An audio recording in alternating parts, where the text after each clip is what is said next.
Hi folks, welcome to Geo Talks. Now today I'm going to talk to you about a very interesting rock forming mineral. If you've heard any of my talks or read any of my books, you'll know that there are primarily 12 rock forming minerals, 6 of which form the light colored rocks and 6 of which form the darker colored rocks. One of the most interesting darker colored minerals is the mineral olivine. You can see why they call it olivine, about the color of olives. And this mineral is found in abundance in the darker colored rocks. It has a lot of iron in it and a lot of magnesium. And it's a silicate mineral, so it has a lot of silicon and oxygen in it too, but primarily known for its magnesium and its iron. Now, in volcanic rocks, the darker colored volcanic rocks, olivine is found in abundance, and it also shows up as the gem variety called peridot. You can see it on the outside of this basalt rock here. Very pretty stuff.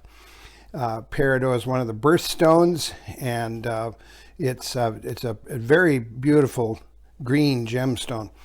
Also, what's interesting is it's found in the darker colored plutonic rocks. You remember plutonic rocks are those in which you can see the mineral crystals. So this gabbro here from the Cascades in Washington, you see the olivine in it. And also this interesting but more rare plutonic rock called dunite, and the green in there is due to olivine as well, but a fairly pretty rock, very hard too, by the way.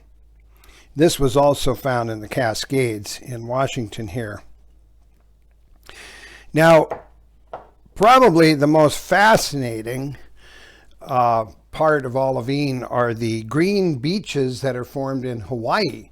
And of course, Hawaii is known for its basalt lava flows, very interesting basalt lava flows. And here is some olivine in the form of peridot that we call green sand. It weathers out of the volcanic rocks and is washed up and forms some of the beaches in Hawaii. Very pretty stuff, but that's the gem variety of olivine called peridot. So a very important rock forming mineral, and one of the more interesting to me.